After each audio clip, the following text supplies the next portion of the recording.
नवकेसरी news मध्ये आपलं स्वागत।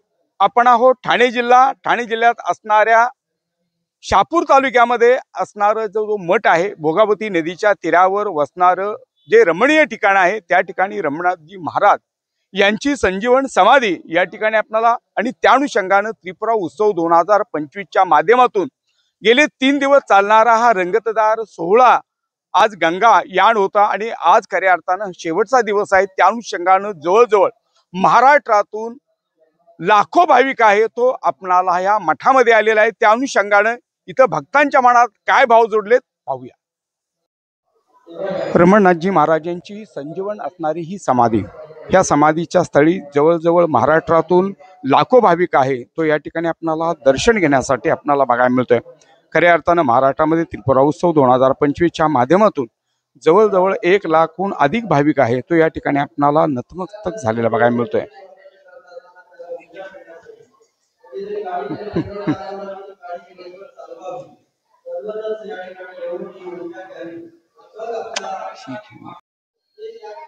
मराठी सिने कलाकार शरवणाताई पिल्ले सुद्धा या ठिकाणी आपणाला रमनाथ महाराज यांच्या संजीवन समाधीच्या या ठिकाणी असणारा त्रिपुरा उत्सव 2025 मध्ये ताई आले। ताई आपणाला आपलं शेड्यूल नेहमी फास्ट असतं, पण मात्र आज आपणाला या ठिकाणी गंगेची आरती आणि त्रिपुरा उत्सवामध्ये आपणाला भाग घेण्याची एक संधी मिळाली। काय आनंद? खूपच आनंद होतोय, कारण अशी संधी फार कमी जणांना मिळते।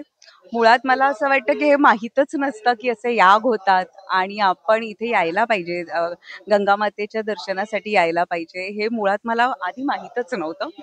मी जेव्हा रमणनाथ महाराजांच्या मठात यायला लागले आणि आलोकनाथ महाराज जसे मार्गदर्शन करू लागले, तर त्यांच्या मार्गदर्शनाने मला अनेक गोष्टी इकडच्या कळल्या आहेत किंवा आपल्या धर्मामध्ये जे काही आपला धर्म काय सांगतो किंवा आध्यात्मिकता काय आहे हे त्यांच्याकडनं खूप छान मार्गदर्शन मिळतं आणि त्यांनीच ही संधी दिली इथे यायची आणि या महाराजाचं दर्शन घ्यायची।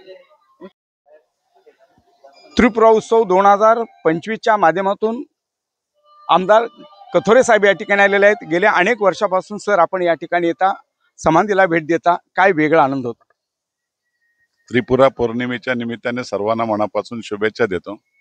हे स्थळ असं आहे, प्रतीक गाणगापूर आहे आपलं, आणि निश्चितपणे इथं आल्यानंतर एक वेगळं चैतन्य, वेगळं काहीतरी एक विभूती मिळते बाबांच्याकडून, ती घेऊन खऱ्या अर्थाने माझ्या आयुष्यातली मी सुरुवात करत असतो आणि म्हणून त्याच्यात मला एक खूप मोठा आनंद मिळतो।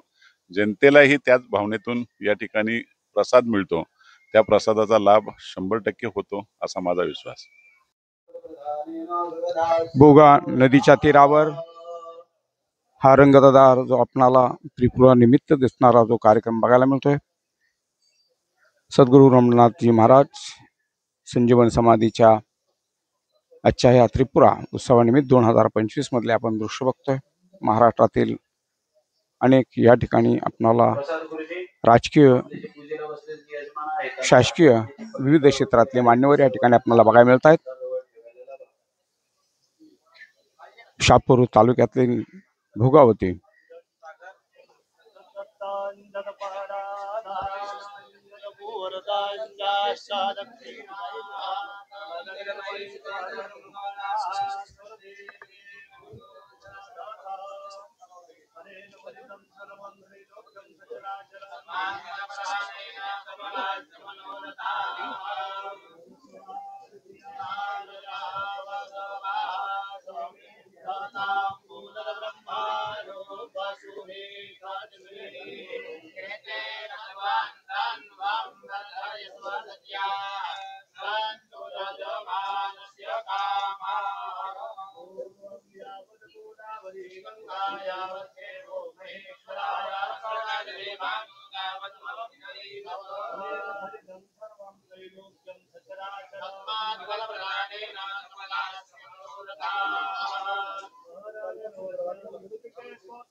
सद्गुरू परमपूज्य रमणनाथजी महाराज समाधी ट्रस्टचे आलोकनाथ महाराज माझ्याशी जोडलेले आहेत. त्रिपुरा उत्सव 2025च्या माध्यमातून जवळजवळ महाराष्ट्रातून 1 लाखहून भाविक आहे या ठिकाणी आलेला आहे.